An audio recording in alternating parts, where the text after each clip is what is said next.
It was his people that pushed it forward. I know how much he's pushed on Ronna. Ronna has made that very clear that he pushes them to do things, and I think they got some major blowback, and that's why he had to walk it back. I mean, look, you can't bully your way through this process. Nikki Haley with us a little bit from last hour. The RNC backing down on that draft resolution that would have declared President Trump the presumptive nominee. This after pushback from both the former president and his rival Nikki Haley, and the former House Speaker Kevin McCarthy knows them both very well. How you doing, Sarah? Good morning. Welcome back to our program here. Good to have you. She made it pretty clear in our interview last hour that she's not going anywhere. That's the plan anyway. I would expect her to say that. How do you see this playing out right now, as of now?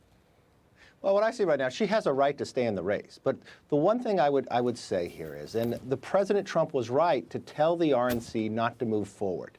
Primaries you get frustrated with, but they also make us stronger. So everyone who's supporting anybody in this Republican primary, remember, it's about addition, not subtraction, and we all have to come together. I actually believe this race is going to be over sooner than you think. You got South Carolina coming up in the next less than 30 days. Then the race will pretty much, I think, be solved. If I was giving advice to President Trump, I would say, move the focus on to President Biden. Bring President Biden out. Last time he tried to hold a rally with the vice president, trying to make big press, he got interrupted 14 times from his own people. Every time he speaks, people see his weakness. He cannot solve his biggest problem, his age. Look what he's just doing to American energy today, and really to all of our allies in Europe. He's taking Putin's position by saying no more LNG, which is clean, which if we replaced Russian natural gas in Europe for 1 year, we would lower CO2 emissions by more than 120 billion tons in there. And I think from the basis of what you're looking at, everything this President Biden has done is a misstep. We're trying to win the White House. So stop fighting among ourselves. Primaries people may not like, but they'll make us stronger in the end. Keep it about ideas, not personal, and it will get decided, I believe, long before March 15th, and we'll be in a stronger position. Okay. You mentioned President Biden. He was in Wisconsin yesterday. It's going to be an important state for both parties to try to win in 2024. Listen to how it went.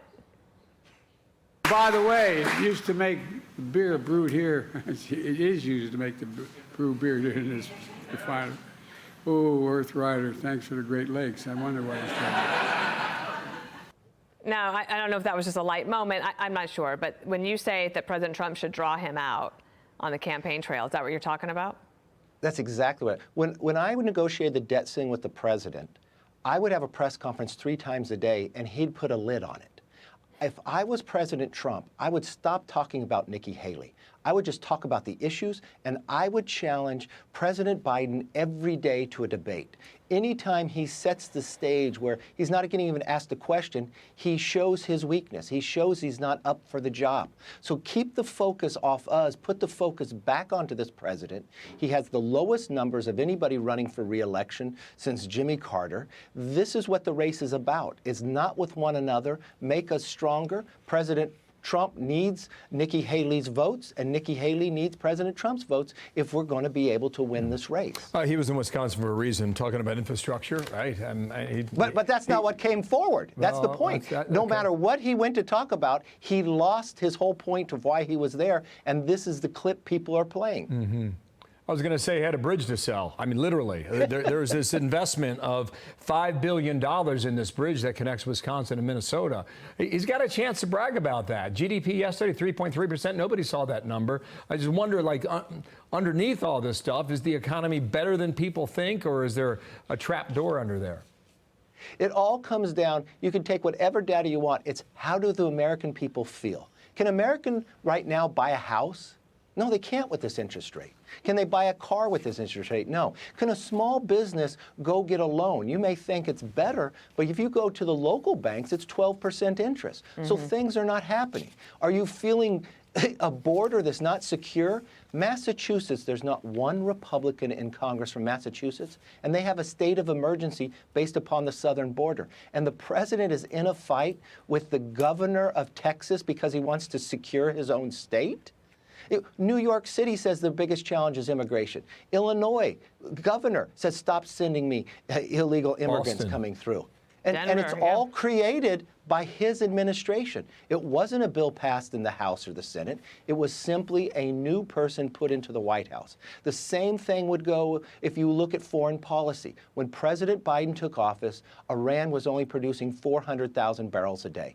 Today, they're producing 3 million. And today, what does he do? He shuts down American natural gas, which is clean, which is for our allies. He just helped Putin advance. And he's hurting Americans one more time. That is a stunner, that one. Kevin McCarthy, So great to have focus you on on him. our show this morning. Thank you, sir. Happy birthday, too, by the way. Oh, thank you very much. Happy birthday to you. I'm Steve Ducey. I'm Brian Kilmeade. And I'm Ainsley Earhart. And click here to subscribe to the Fox News YouTube page to catch our hottest interviews and most compelling analysis.